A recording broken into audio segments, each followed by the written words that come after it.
Donc nous voilà arrivés dans la troisième séquence et dernière séquence de ce chapitre dédié à la matrice associée au tenseur des déformations et finalement à la construction des cercles de Moore pour exploiter l'information contenue dans ce tenseur. Alors on va voir une approche analytique et une approche graphique pour le calcul ou l'estimation des déformations principales. Contrairement à l'exemple de la séquence 2, qui était un exemple dans un cas tridimensionnel, on va se limiter ici à un exemple dans un cas bidimensionnel, donc la déformation d'une plaque dans son plan, et on va utiliser encore une fois des jauges posées à 45 degrés dans une rosette extensiométrique. Et puis on fera la conclusion de ce chapitre avec naturellement un dernier quiz. Alors voilà quel est l'exemple. On dispose d'une plaque. Cette plaque est chargée dans son plan, va se déformer dans son plan, et pour analyser les déformations, un ingénieur a collé une rosette à 3 jauges extensiométriques faisant un angle de 45 degrés. Deux des jauges de cette rosette, la jauge A et la jauge C, sont dans des directions parallèles aux axes de coordonnées X et Y. Et puis une troisième jauge, la jauge B, pour laquelle on a mesuré une déformation de 300 micromètres par mètre, est collée dans une direction faisant 45 degrés par rapport aux deux premières directions. Et donc, à partir de ces trois informations, on va pouvoir estimer, comme on l'a vu dans la séquence précédente, et ce n'est pas l'essentiel de cette séquence, les trois composantes de la matrice associée au tenseur des déformations, epsilon x, l'allongement unitaire dans la direction x, epsilon y, l'allongement unitaire dans la direction y, et gamma xy, glissement ou distorsion de deux directions orthogonales, ou entre deux directions orthogonales x et y. Alors, comment fait-on? Eh bien, on va exploiter la définition d'un allongement unitaire, c'est le produit scalaire du vecteur déformation, epsilon au point m dans la direction n, par produit scalaire avec le vecteur n qui doit être unitaire. Ici, n est égal à ex, on remplace n par ex, et on obtient tout de suite que epsilon x est égal à epsilon a, soit moins 500 micro-déformations. On fait la même chose à partir de la jauge C, c'est-à-dire qu'on va décrire ce qui se passe dans la direction n égale ey. On obtient donc de la même façon epsilon y égale epsilon c, soit 400 micromètres par mètre.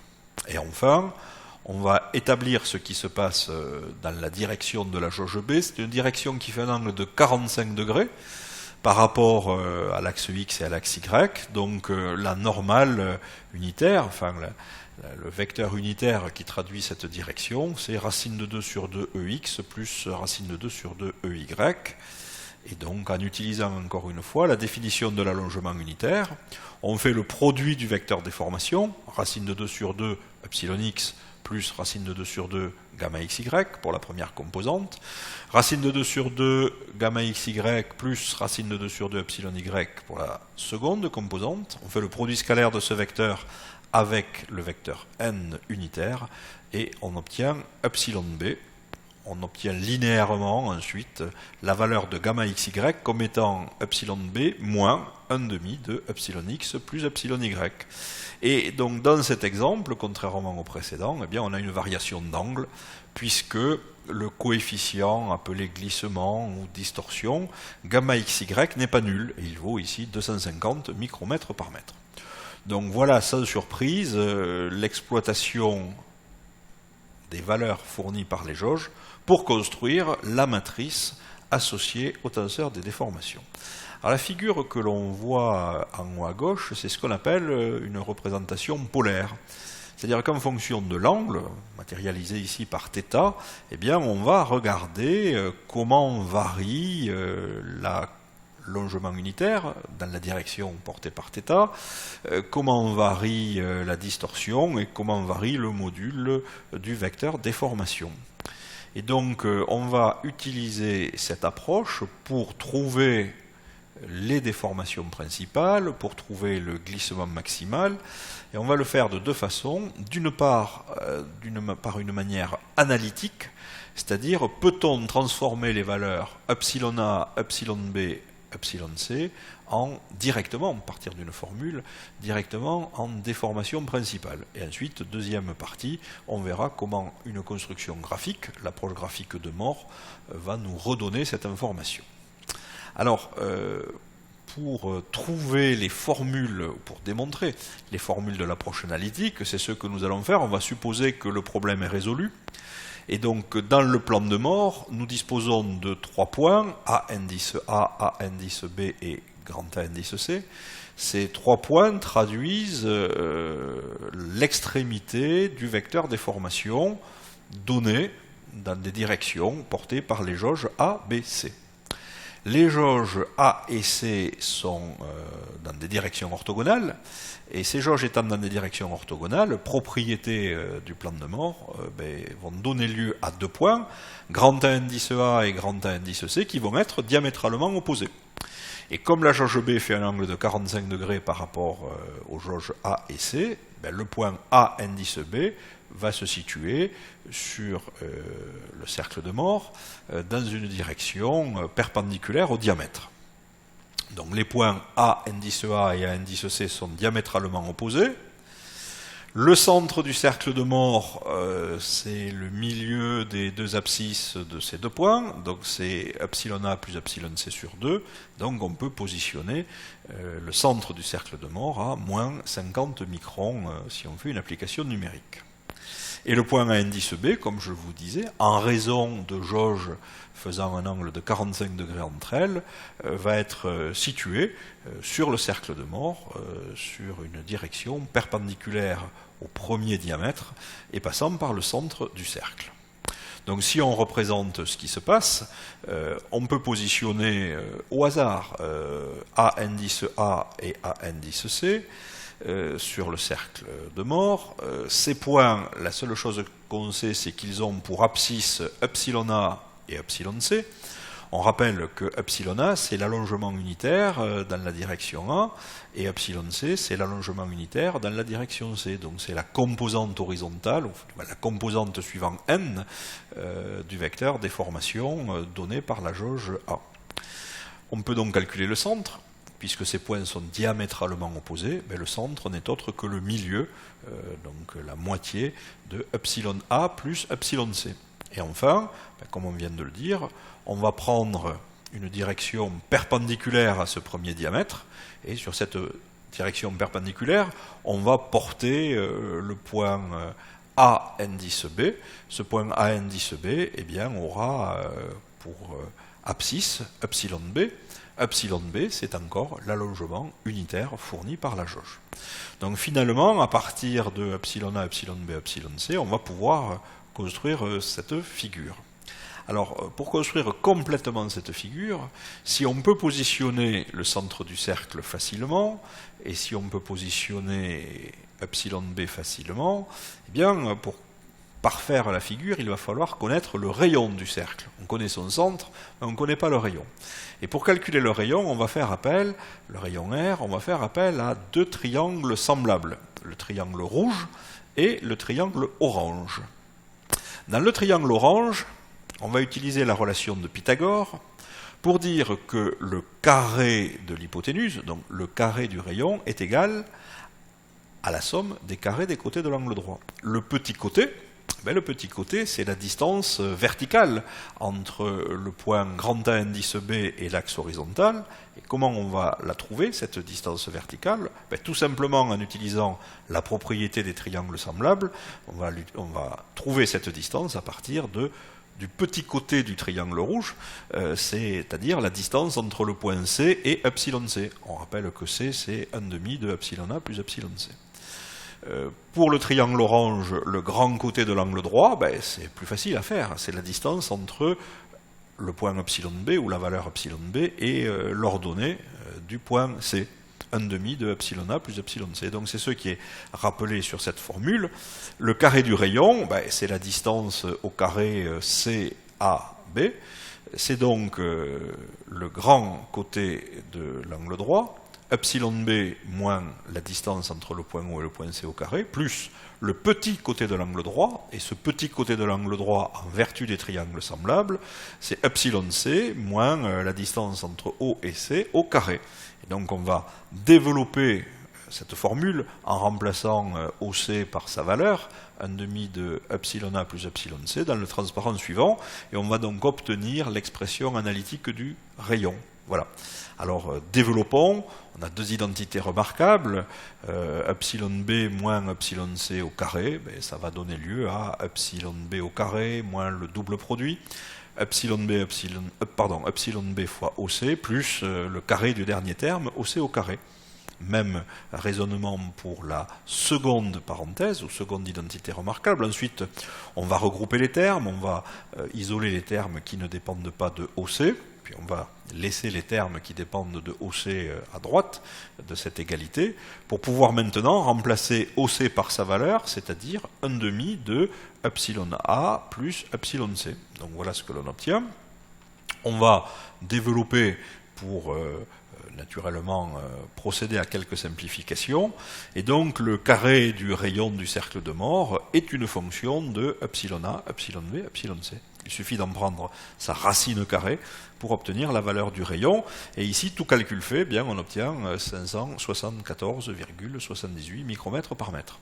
C'est-à-dire que sans passer par la construction de la matrice associée au tenseur des déformations, et en utilisant uniquement les valeurs des allongements unitaires fournis par les jauges A, B et C, dans le cas de jauge à 45 degrés, on peut utiliser cette formule et trouver la valeur du rayon du cercle de Moore. Et pourquoi a-t-on besoin de la valeur du rayon du cercle de Moore? Eh bien, tout simplement pour définir les déformations principales. La plus grande, c'est la déformation principale majeure.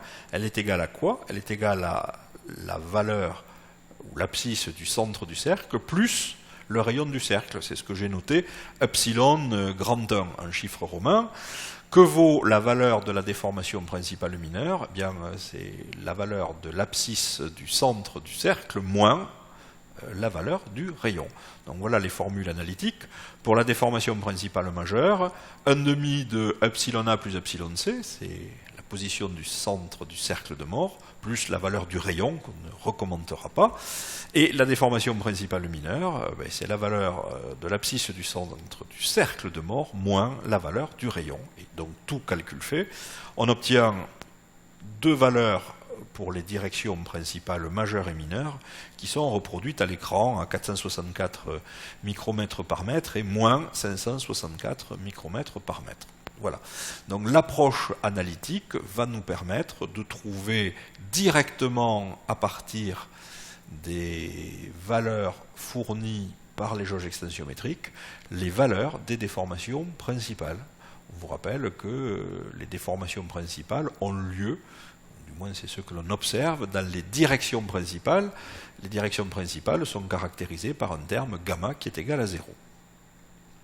Alors, deuxième approche pour trouver la valeur des déformations principales, c'est d'utiliser la méthode des cercles de Moore, c'est-à-dire une approche qui va être purement graphique, et au lieu de calculer le rayon et l'ajouter ou le soustraire à l'abscisse du centre du cercle, on va lire directement la valeur des déformations principales sur la figure dans le plan de Moore. Donc je donne ici la démarche méthodologique.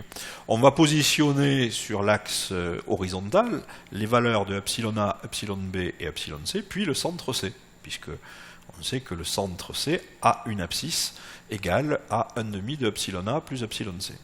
On va ensuite construire graphiquement le rayon R et tracer le cercle. Attention, ici, on n'a pas la valeur de R, donc on va voir comment faire. Ensuite, on va positionner les points, puisqu'on a défini le cercle, on va positionner les points grand A indice A, grand A indice B, grand A indice C. Et puis naturellement, ce cercle coupe l'axe horizontal en deux points, epsilon grand 1 et epsilon grand 2, qui sont les déformations, les valeurs des déformations principales, majeures pour la plus grande, mineures pour la plus petite. Voilà, il suffit ensuite de lire les valeurs. Alors, essayons de suivre ce logigramme. On va d'abord positionner sur l'axe horizontal les valeurs epsilon A, epsilon B, epsilon C. On va positionner le centre C mais à mi-distance epsilon A et epsilon C, donc 1,5 de epsilon A plus epsilon C. Ensuite, eh bien, on va reporter au niveau de epsilon B verticalement, c'est nos triangles semblables de l'application précédente, la valeur, la distance entre epsilon C et le cercle. Donc comment fait-on? On a positionné les points epsilon A, epsilon B, epsilon C, on positionne le centre, on mesure au compas la distance entre le point C et le point epsilon C, et cette distance, on la reporte perpendiculairement au niveau du point epsilon B. C'est ainsi qu'on va obtenir l'extrémité du rayon, et donc en pointant avec le compas le point C, et en ouvrant le compas pour atteindre l'extrémité verticale du trait bleu, on peut tracer le cercle de Moore. À partir du moment où on a tracé le cercle de Moore, on peut naturellement indiquer la valeur des points A indice A, l'extrémité du vecteur déformation pour la jauge A dans le plan de Moore. Même chose pour les points grand A indice B, grand A indice C. Et naturellement, le cercle de Moore coupe l'axe horizontal dans le plan de Moore en 2 points, epsilon grand 1 et epsilon grand 2, et il ne reste plus qu'à lire la valeur de ces 2 déformations principales, majeures et mineures. Donc voilà comment, de façon très très simple, à l'aide d'un compas et sans machine à calculer, on peut trouver, évaluer, alors cela nécessite de dessiner proprement le cercle de Moore, voilà comment on peut trouver les valeurs des déformations principales, majeures et mineures. Alors, en guise de conclusion de ce chapitre, sur les déformations et le tenseur des déformations, je vous rappelle qu'on trouvera dans les catalogues de jauges des jauges à 45 degrés, c'est celle qu'on a exclusivement étudiée dans cette présentation, mais aussi des jauges à 60 et des jauges à 120 degrés que l'on peut coller de façon parallèle ou non par rapport aux axes du système de coordonnées. Voilà la conclusion. Les jauges extensiomètriques sont très utilisées dans l'industrie. Je rappelle qu'on mesure des variations de résistance électrique lorsque l'on déforme suite à des sollicitations mécaniques ces jauges, et que grâce à un étalonnage, eh bien, on transforme les valeurs des variations des résistances électriques en valeurs de micro-déformation ou déformation que l'on exprime classiquement en micromètres par mètre. Alors nous avons atteint la fin de ce chapitre, la fin de cette séquence, et donc on va se livrer à un dernier quiz. Que représente le plan de Moore et que représente le cercle de Moore dans l'étude des déformations? Pourquoi des jauges collées dans des directions faisant un angle de 90 degrés conduisent-elles à des points représentatifs diamétralement opposés sur le cercle de Moore? Donc on a une relation de passage de l'angle simple à l'angle double qu'il faut démontrer. Que deviennent ces points représentatifs? Lorsque les jauges ne sont plus collées dans des directions faisant 45 degrés entre elles, mais 60 degrés. Vous vous doutez de la 4e question. Que deviennent ces points représentatifs lorsque les jauges sont collées dans des directions faisant 120 degrés? Et enfin, comment peut-on calculer, nous l'avions vu dans la séquence précédente, la valeur du glissement maximal? Voilà. Donc je vous remercie pour votre attention et je vous invite à faire les exercices qui sont associés à cette séquence de cours. Et je vous dis à bientôt.